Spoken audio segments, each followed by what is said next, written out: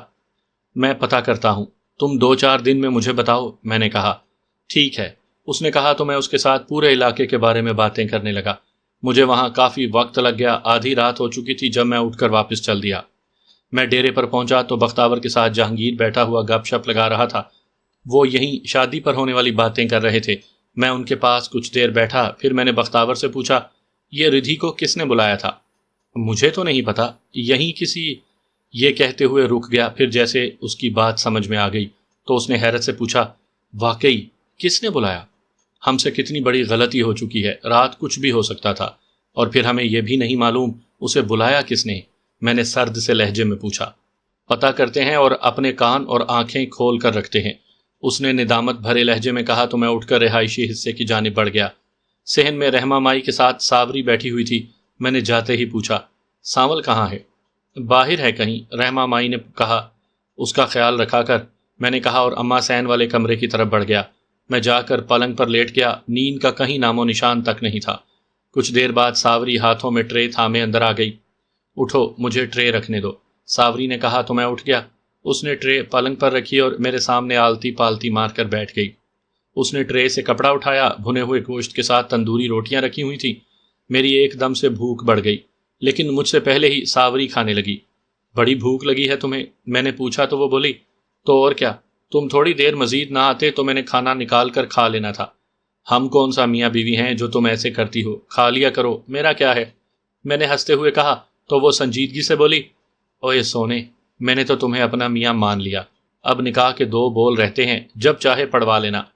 اس نے ایک دم سے بڑی بات کہہ دی تھی، میں اگر اس پر جو بھی بات کرتا ایک نئی بحث چھڑ جانی تھی، سو میں خاموشی سے کھانا کھاتا رہا۔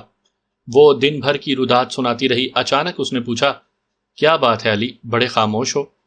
یار ایک بات کی سمجھ میں نہیں آ رہی، یہ ردھی کو بلایا کس نے تھا؟ میں نے کہا۔ میں نے بلایا تھا؟ کیوں، کیا بات ہے؟ ساوری نے بڑے اطمینان سے کہا تو میں نے چونک کر اس کی طرف دیکھا، پھر دھیمے سے پوچھا، تمہیں پتا ہے ان کے بارے میں کہ وہ پیروزہ؟ رحمہ مائی بھی تو پیروزہ کے پاس ہی رہتی تھی۔ یہ تم دماغ پر مت لاؤ، میں جانتی ہوں وہ سب کیا ہیں، میں بچپن سے ادھر کی ہوں اور سب جانتی ہوں، تم فکر نہ کرو، میں نے بہت سوچ کر اسے بلایا ہے۔ مجھے تمہاری سوچ کی سمجھ نہیں آئی، میں نے پوچھا۔ تم سکون سے رہو، جیسے ہی کچھ ہوا میں بتا دوں گی اور تمہیں سمجھ میں آ جائے گا۔ چھوٹو رام کوئی چیز نہیں، بات اس سے بھی آگے کی ہے، کھانا کھاؤ۔ اس نے لاپرواہی سے کہا تو میں نے بھی بحث کرنا مناسب نہ سمجھا۔ ہاں، ایک سوچ میرے دماغ میں دار آئی کہ مجھے اس علاقے میں رہنا ہے تو اب آنکھیں کھول کر رہنا ہوگا۔ سامعین اکرام، آپ سن رہے ہیں ایک دلچسپ اور جاسوسی اردو کہانی جس کا نام ہے اناگیر۔ یہ اس سلسلے کی قسط نمبر 47 ہے۔ مجھے امید ہے آپ کو میری یہ کاوش پسند آ رہی ہوگی۔ آپ نے اگر ابھی تک میرا چینل کہانی گھر سبسکرائب نہیں کیا تو ابھی میرے چینل کو سبسکرائب کر کے بیل نوٹیفیکیشن آن کر لیجئے تاکہ آنے والی ہر نئی کہانی کی اطلاع بر وقت آپ تک پہنچ سکے۔ سپہر ہو رہی تھی، آسمان پر بادلوں کی پھٹکیاں پھیلی ہوئی تھیں۔ نہ جانے یہ آوارہ بادل کہاں سے آ گئے تھے، شاید کہیں راہ بھٹک گئے تھے۔ سارا دن سونے کے بعد میں فریش ہو کر ڈیرے پر آ گیا۔ وہاں بستی کے 2-4 لوگ بیٹھے ہوئے تھے۔ میں ایک چارپائی پر بیٹھ کر ان سے باتیں کرنے لگ گیا۔ زیادہ وقت نہیں گزرا تھا کہ زمان موہل کا فون آ گیا۔ میں نے کال ریسیو کر کے ہیلو کہا تو وہ چھوٹتے ہی بولا، وہ چھوٹو رام تو بہت بے غیرت نکلا یار۔ کیا ہوا؟ میں نے حیرت سے پوچھا۔ اس نے آج ردھی کو اس لیے مارا ہے کہ وہ تمہارے پاس کیوں گئی، اس نے غصے میں کہا۔ اوہ، میرے منہ سے بے ساختہ نکل گیا۔ چند لمحوں کے بعد میں نے تحمل سے پوچھا، تمہیں کیسے پتا چلا؟ وہاں سے ایک بندے نے مجھے فون پر بتایا تھا، پھر میں نے بعد میں تصدیق بھی کی ہے۔ اس نے نہ صرف اسے مارا ہے بلکہ فون وغیرہ چھین کر اسے اپنے گھر بھی لے گیا ہے۔ زمان نے مزید تفصیل بتائی۔ کیا کرنا چاہیے پھر اس کا؟ میں نے رائے چاہی۔ کم از کم ردھی کو چھڑوا تو لینا چاہیے، اس نے افسوس بھرے لہجے میں کہا۔ تم ان کی بستی میں جا سکتے ہو؟ میں نے پوچھا۔ جانے کو تو میں چلا جاؤں گا، لیکن وہاں کچھ کر تو نہیں پاؤں گا نا، اس نے بے چارگی سے کہا۔ تو میں نے سوچتے ہوئے پوچھا، کیا خیال ہے، ہم خود چلیں یا کسی کو بھیج دیں؟ تم جاؤ گے، بندے بھی بھیج دوں تمہارے ساتھ؟ یار میں نے تمہیں بتایا ہے، مجھ میں اتنی قوت ہوتی تو میں خود چلا جاتا، اس نے تیزی سے کہا۔ میں بندے بھیج دیتا ہوں، میں نے اصرار کرتے ہوئے کہا۔ یہ کیا، تم تو میرا امتحان لینے لگے ہو یار، اس نے بے چارگی سے کہا تو میں اطمینان سے بولا، تم نے بتا دیا، اب میں دیکھ لیتا ہوں۔ ٹھیک ہے، اس نے یوں کہا جیسے پھنسی ہوئی جان بچ گئی ہو۔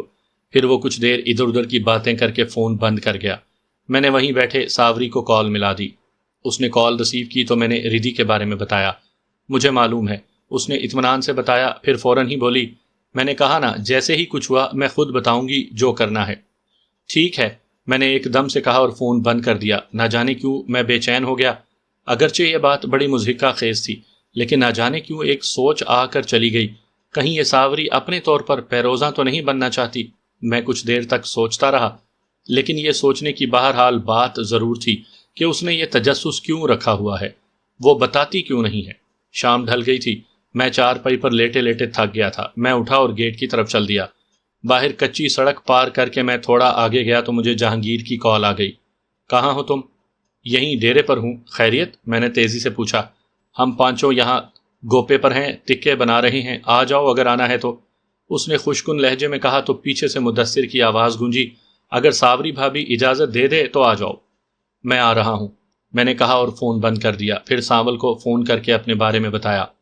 اس دوران میں نے اندر سے بائک لی اور گوپے کی طرف چل دیا۔ ڈیرے سے گوپے کا فاصلہ یہی کوئی 15 سے 20 منٹ کا تھا۔ میں 12 منٹ میں پہنچ گیا۔ درمیان میں آگ دہکائے وہ تکے بنانے میں مصروف تھے۔ ارے تیر کی مانند آئے ہو؟ شعیب نے ہنستے ہوئے پوچھا۔ میں ذرا مدثر سے پوچھ لوں، اب مجھے اجازت لینی ہوگی، میں نے کہا اور چارپائی پر بیٹھ گیا۔ سبھی ایک دم سے ہنس دیے، مجھے بہت اچھا لگا۔ شادی سانول کی ہوئی ہے، ساوری کے کمرے سے تم نہیں نکل رہے ہو، ہے نا عجیب بات؟ آفتاب نے کہا لگاتے ہوئے کہا۔ چل یار 2-4 دن ہے، یہ بھی موج کر لے، جہانگیر نے کہا تو میں چونک گیا۔ اس نے جو کہا تھا اس میں کچھ تھا۔ 2-4 دن مطلب؟ میں نے پوچھا۔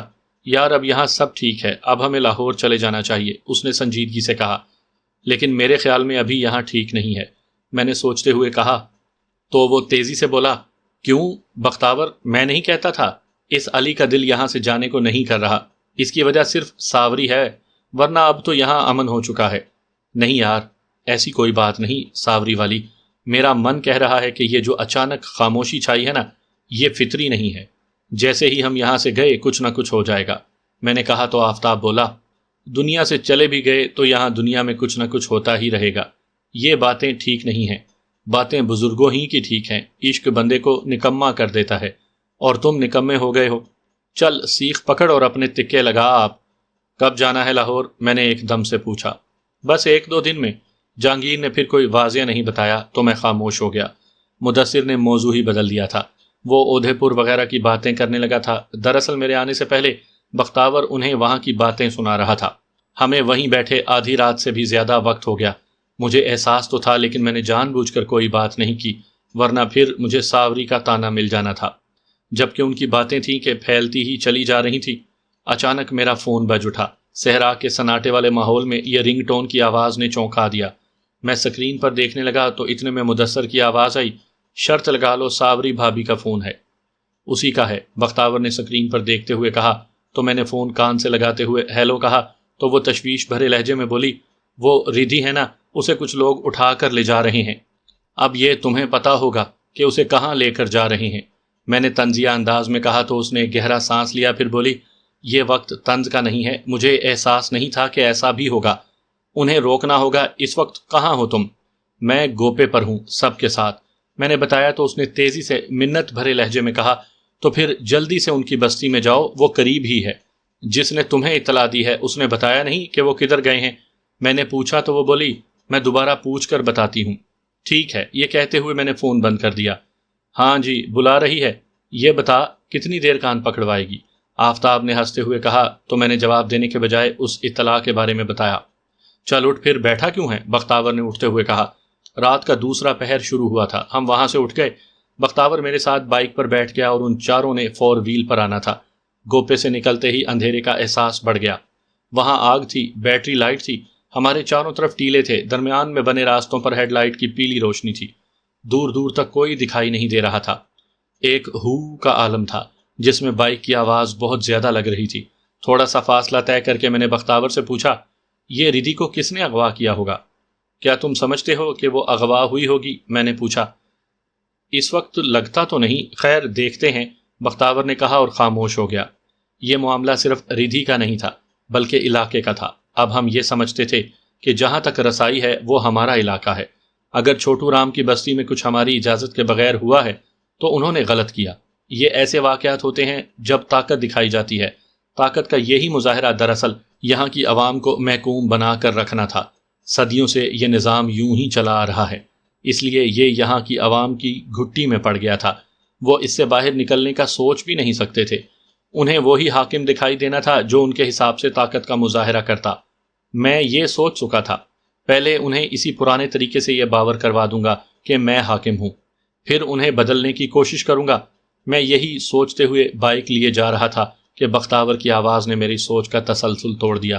اس نے پوچھا، یہ ان کا لاہور جانے کا کیا ہے؟ سمجھ میں نہیں آیا۔ میری تو خود سمجھ میں نہیں آیا، میں نے جان بوجھ کر کہا۔ ظاہر ہے انہیں وہاں سے کسی نے بھیجا ہے نا، وہ تیرے میرے پابند تھوڑی ہیں، پیچھے کوئی بات ہوئی ہوگی۔ اب تو انہیں جانا ہی ہے، ہو سکتا ہے تمہیں بھی جانا پڑے، یہ بھی تو ممکن ہے۔ اس نے میرے کان کے قریب کہا، شاید مجھے بھی جانا پڑے، لیکن تم سنبھال لو گے نا یہاں سب کچھ؟ میں نے کہا تو میرے لہجے میں ایک حسرت تھی، نہ جانے کیوں میں اس روہی سے نہیں جانا چاہتا تھا۔ یار اگر صرف حوصلہ دینے کی بات ہے تو میں کہہ دیتا ہوں کہ ہاں سنبھال لوں گا، لیکن ماحول تمہارے سامنے ہے، کہیں سے بھی کچھ ہو سکتا ہے۔ اس نے صاف الفاظ میں کہا تو میں خاموش ہو گیا۔ میں شاید کوئی بات کہنا چاہتا، اچانک موڑ مڑتے ہوئے سامنے سے تیز ہیڈ لائٹس سے آنکھیں چندے آ گئیں۔ میں نے پہلے توجہ نہیں دی تھی، ورنہ اس ویرانے میں روشنی کا تھوڑا سا احساس تو ہو جانا تھا۔ لمحہ بلمحہ ہم قریب آتے چلے گئے۔ بالکل قریب آ کر پتہ چلا کہ وہ ایک کھلی جیپ تھی جس پر کچھ لوگ سوار تھے۔ ان کی رنگ برنگی پگڑیوں سے شک ہوا کہ وہ راجستھانی ہیں۔ میں چونک گیا، کہیں یہی تو ہمارے مطلوبہ لوگ تو نہیں؟ چند فٹ کے فاصلے پر انہوں نے بریک لگا کر جیپ آہستہ کی۔ فطری طور پر میں نے انہیں دیکھا تو اچانک ایک چیخ بلند ہوئی، علی! ایک دم سے مجھے سمجھ آ گئی کہ یہ وہی لوگ ہیں، یہ تو ردھی کی آواز ہے۔ جب تک میں سمجھتا وہ جیپ میرے ساتھ سے کراس کر گئی۔ چیخ پھر سے بلند ہوئی لیکن گھٹی گھٹی۔ میں نے ایک دم سے بریک لگائے اور بائک کو موڑا۔ وہ مجھ سے تھوڑے سے فاصلے پر تھے۔ علی، سامنے سے فائر ہو سکتا ہے، بختاور نے اونچی آواز میں تنبیہ کی۔ تم کس لیے ہو؟ پسٹل نکال لو، اپنا بھی اور میرا بھی، میں نے تیزی سے کہا اور رفتار بڑھا دی۔ اس نے میرا پسٹل نکال لیا تھا۔ بختاور ٹھیک کہہ رہا تھا، فائر ہونا ممکن تھا، لیکن سامنے سے 4 وہیل کی ہیڈ لائٹس جل رہی تھی۔ میں نے انہیں روکنا تھا لیکن وقت اتنا کم تھا کہ انہیں فون بھی نہیں کیا جا سکتا تھا۔ میں نے لمحے میں سوچا اور رفتار تیز کرتے ہوئے جیپ کو کراس کیا اور اس کے سامنے چلا گیا۔ اب میں دونوں کے درمیان میں تھا، دونوں کو بریک لگانا پڑے۔ جیپ بھی رک گئی اور 4 وہیل بھی۔ میں نے بائک کو چھوڑا، بختاور سے پسٹل لیے بغیر میں جیپ کی جانب بڑھا۔ جیپ میں 4 لوگ تھے اور ان کے درمیان میں ردھی بیٹھی ہوئی تھی۔ مجھے دیکھتے ہی وہ ہذیانی انداز میں چیخی، مجھے بچا لو علی، یہ مجھے لے جا رہے ہیں۔ کہاں لے جا رہے ہو اور کیوں؟ میں نے سختی سے پوچھا۔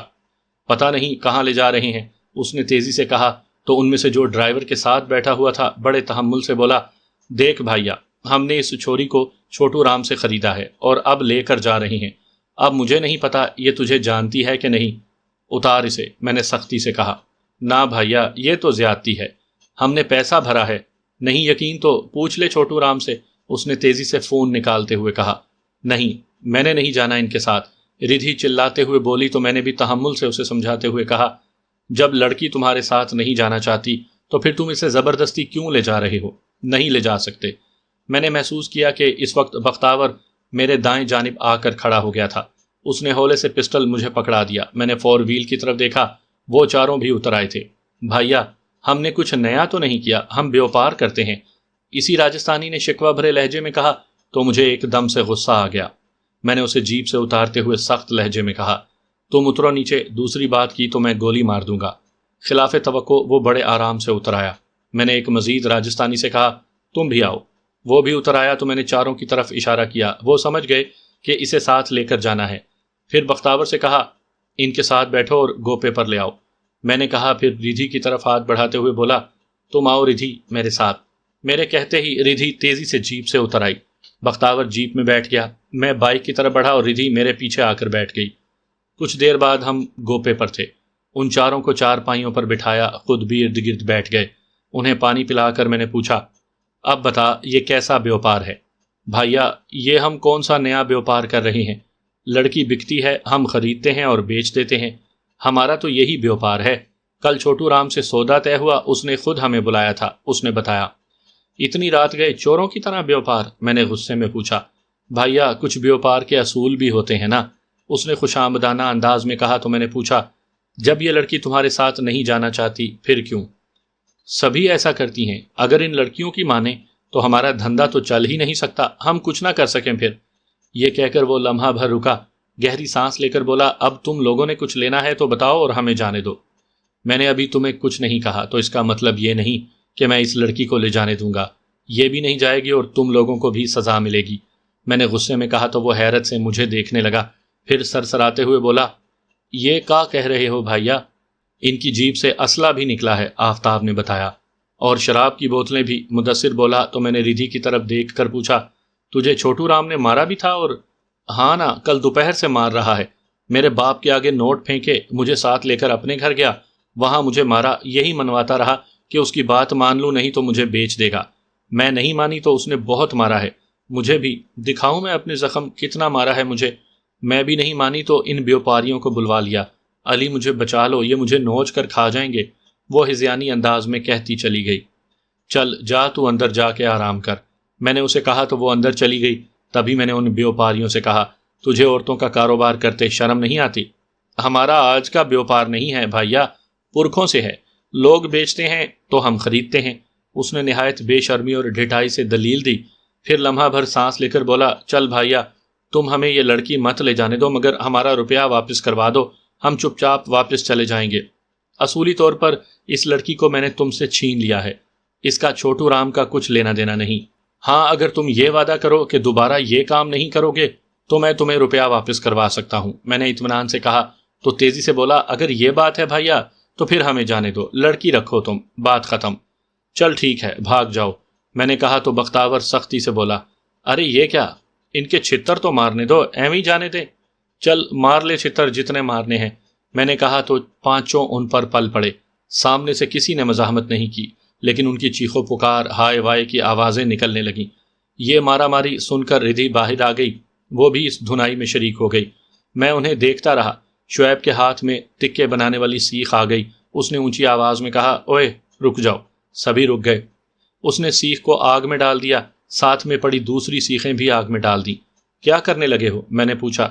ان کے پچھواڑے پر نشان لگاؤں گا، ساری زندگی یاد رکھیں گے کہ عورتوں کا بیوپار نہیں کرنا، شعیب نے عجیب انداز میں کہا، اس نے کوئی زیادہ ہی غصہ کر لیا تھا۔ عورتوں کا بیوپار کرنا بات تھی بھی انتہائی افسوسناک۔ وہ دوبارہ سے کوئلے دہکا کر سیخیں گرم کرتا رہا، کچھ دیر بعد وہ ایک کو لاتا، اس کے پچھواڑے سے کپڑے ہٹاتا اور سیخ سے داغ دیتا، سناٹے والے ماحول میں ایک دردناک اور دل دہلا دینے والی چیخ بلند ہوتی، پھر سسکیاں اور رونے کی آوازیں گونج اٹھتیں۔ شعیب نے ان پانچوں کو نشان زدہ کر دیا تو ان کی طرف دیکھ کر بولا، اب جاؤ، بھاگ جاؤ اور کبھی عورت کے بیوپار کا سوچنا مت۔ ان میں سے کسی نے بھی پیچھے مڑ کر نہیں دیکھا، وہ تقریباً بھاگتے ہوئے گوپے کے تھڑے سے اترے، جیپ میں بیٹھے اور لمحوں میں گم ہو گئے۔ اب کیا پروگرام ہے؟ بختاور نے پوچھا۔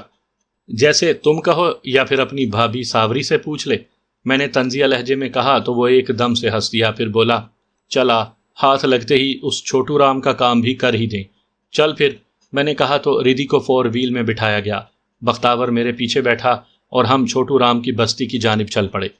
رات کا دوسرا پہر گزر چکا تھا جب ہم چھوٹو رام کی بستی میں جا پہنچے۔ بستی کیا تھی، کوئی 10-15 کچے کوٹھے اور اتنے ہی جھونپڑے نما گوپے تھے، کسی گھر کی کوئی چار دیواری نہیں تھی، بس تھڑے سے بنے ہوئے تھے جسے صحن کے طور پر استعمال کیا جاتا تھا۔ ہم دو دو کی ٹولیوں میں الگ الگ ہو گئے تھے، ایک ببول کے درخت کے پاس فور ویل روک دی گئی تھی۔ ردھی بتا اس چھوٹو رام کا گھر کہاں ہے؟ وہ سامنے، ردھی نے انگلی سے اشارہ کرتے ہوئے کہا، اگرچہ اندھیرا تھا، اتنی سمجھ میں نہیں آئی تھی لیکن اندازہ ہو گیا تھا کہ چند منٹ بعد ہم چھوٹو رام کے گھر کے سامنے جا رکے۔ باقی سارے ایک طرف ہو گئے، میں اور ردھی دروازے کے سامنے تھے۔ وہ ایک کچا کمرہ تھا جس کا میں نے دروازہ بجایا تو اچانک اندر سے آواز آئی، کون ہے بے اس وقت؟ تبھی میں نے ردھی کو اشارہ کیا تو اس نے تیزی سے کہا، دروازہ کھول۔ ابے تو کیسے آ گئی؟ اندر سے حیرت بھری آواز ابھری تو اس نے جواب دیا، چھوڑ گئے ہیں وہ مجھے، اب دروازہ کھولو تو بتاؤں۔ ورنہ میں باپو کے گھر جا رہی ہوں، پھر ادھر مت آنا۔ لفظ اس کے منہ ہی میں تھے کہ اندر کا دروازہ کھل گیا۔ سامنے ایک لمبا تڑنگا بدہیت سا پکی عمر کا شخص دھوتی کرتا پہنے کھڑا تھا۔ وہ ایسا ہی تھا یا ملگجے اندھیرے میں بدہیت نظر آ رہا تھا؟ اس نے مجھے ردھی کے ساتھ دیکھ کر حیرت سے پوچھا، یہ کسے ساتھ لائی ہے تو ردھی؟ باہر آ، میں نے کہا۔ اس کے ساتھ ہی میں نے اس کے گریبان پر ہاتھ ڈال دیا۔ اس نے زور لگا کر اپنا گریبان چھڑوانے کی کوشش کی تو کرتا پھٹ گیا، لیکن میں نے اسے جو جھٹکا دیا تھا اس کی وجہ سے وہ باہر آ گیا تھا۔ کون ہے بھائی تو؟ اس نے حیرت سے پوچھا۔ اتنی جلدی تمہیں بتا دوں؟ تم سے تو بہت ساری باتیں کرنی ہیں، لیکن وہیں ڈیرے پر جا کر۔ میں نے کہا ہی تھا کہ بختاور آگے بڑھا۔ اسے دیکھ کر چھوٹو رام کے اوسان خطا ہو گئے۔ بختاور نے کوئی بات نہیں کی، اسی کا کرتا پھاڑ کر اس کے ہاتھ باندھ دیے۔ جہانگیر اسے پکڑ کر 4 وہیل کی جانب بڑھ گیا۔ چل ردھی، تو جا اپنے گھر، میں نے کہا۔ نہیں، ابھی مجھے تم لوگوں کے ساتھ جانا ہے، اس نے عجیب سے لہجے میں کہا تو میں نے اسے بھی جانے کا اشارہ کر دیا۔ وہ لوگ چلے گئے تو میں اور بختاور اسی کے کمرے کی تلاشی لینے لگے۔ کوئی آدھا گھنٹہ لگا ہوگا ہمیں۔ اس کے کمرے سے کافی ساری منشیات، 2 گنے، 3 پسٹل، کچھ کاغذات، اس کا پاسپورٹ، سیل فون، ملکی، غیر ملکی اور بھارتی کرنسی نکلی۔ وہ سب کچھ سمیٹ کر ہم بائک پر ڈیرے کی طرف چل پڑے۔ مجھے حیرت اس بات کی تھی کہ وہاں کوئی بندہ بھی باہر نہیں نکلا تھا۔ کیا وہ ایسے بے سدھ سوئے ہوئے تھے؟ وہ نشہ کرتے تھے یا پھر جان بوجھ کر باہر نہیں نکلے؟ ورنہ سناٹے بھرے ماحول میں تو ہمارے جانے کی آوازیں گونجتی ہوئی محسوس ہوئی ہوں گی۔ چھوٹو رام بندھا ہوا ایک چارپائی پر بیٹھا ہوا تھا۔ سامنے والی چارپائی پر جہانگیر تھا۔ باقی تینوں اندر کہیں کمرے میں تھے۔ وہاں ردھی دکھائی نہیں دی تھی۔ وہ اندر ساوری کے پاس گئی ہے، جہانگیر نے میرے پوچھنے پر بتایا تو میں جہانگیر کے ساتھ بیٹھ گیا۔ میرے سامنے چھوٹو رام تھا۔ مل گجے بلب کی روشنی میں اب وہ صاف دکھائی دے رہا تھا۔ میں چند لمحے اس کی طرف دیکھتا رہا، پھر سخت لہجے میں بولا، تم یہ عورتوں کو بیچنے کا دھندا کب سے کر رہے ہو؟ بہت عرصے سے، اس نے اکھڑے ہوئے لہجے میں بتایا۔ ان عورتوں کو بھی بیچ دیتے ہو جو بکنا نہ چاہیں؟ میں نے تلخ انداز میں پوچھا تو وہ میری طرف دیکھ کر بولا، اب جو کوئی اپنی بیٹی بیچنا چاہے تو مجھے کیا؟ یہ جو ردھی ہے، اس کے باپ نے مجھے بیچا تو میں نے خرید لی، اب اس میں میرا کیا قصور؟ قصور یہ ہے کہ تم نے اسے مارا پیٹا، تشدد کیا اور منافع پر آگے کسی کو یوں بیچ دیا جیسے یہ کوئی انسان نہیں، بھیڑ بکری یا گائے ہو۔ میں نے دکھ سے کہا، دیکھیں جی، یہ دھندا چل رہا ہے تو میں بھی کر رہا ہوں، میں نے کچھ نیا نہیں کیا، مجھے یوں اٹھا کر لے آئے بنا کسی قصور کے، یہ اچھا نہیں کیا آپ لوگوں نے، اس نے ایک دم سے سخت لہجے میں کہا۔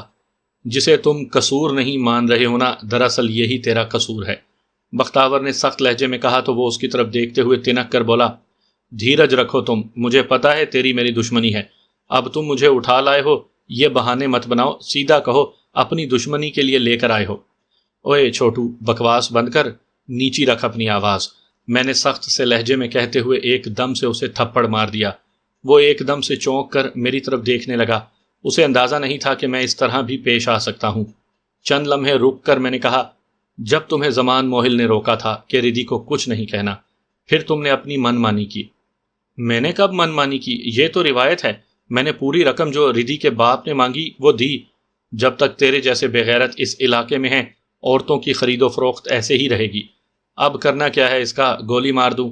آفتاب نے اکتائے ہوئے پوچھا تو میں نے کہا، ابھی اسے کچھ نہیں کہنا، کل دن کے وقت سب کے سامنے اسے زندہ جلاؤں گا۔ مجھے اس پورے علاقے میں عورتوں کا یہ بیوپار روکنا ہے۔ چل ٹھیک ہے، اسے اچھی طرح باندھ کر ڈال دے ادھر، مدثر نے کہا اور رسی تلاش کرنے اندر کی طرف چلا گیا۔ تم جاؤ، میں ہوں اس کے پاس، بختاور نے کہا اور اپنی بستی میں فون کرنے لگا۔ میں وہاں سے اٹھا اور رہائشی حصے کی طرف چل دیا۔ میں کمرے میں پلنگ پر پڑا ہوا تھا، ایسے میں مجھے پازیب کے چھنکنے کی آواز سنائی دی۔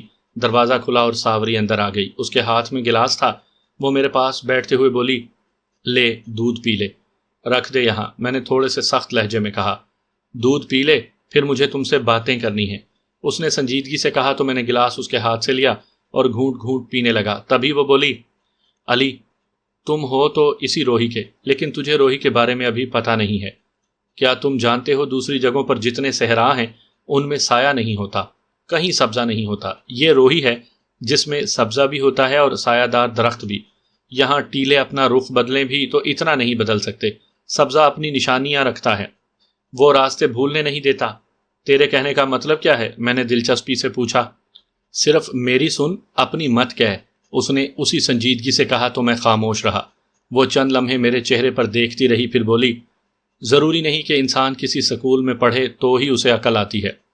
وقت بہت بڑا استاد ہوتا ہے، یہ تم ہی کہتے ہو نا۔ وقت نے مجھے بھی بہت سکھایا ہے۔ مجھ میں اتنی طاقت نہیں تھی، لیکن میں ان طاقتوروں کے ساتھ ضرور رہی ہوں۔ میں دیکھتی اور سمجھتی رہی ہوں کہ یہ لوگوں پر خوف کیسے طاری کرتے تھے۔ میں یہ بھی اچھی طرح سمجھتی ہوں کہ کب کسے کہاں استعمال کرنا ہے۔ میں اسی گھر میں پلی بڑی ہوں جہاں یہ سب تماشے ہوتے رہے ہیں۔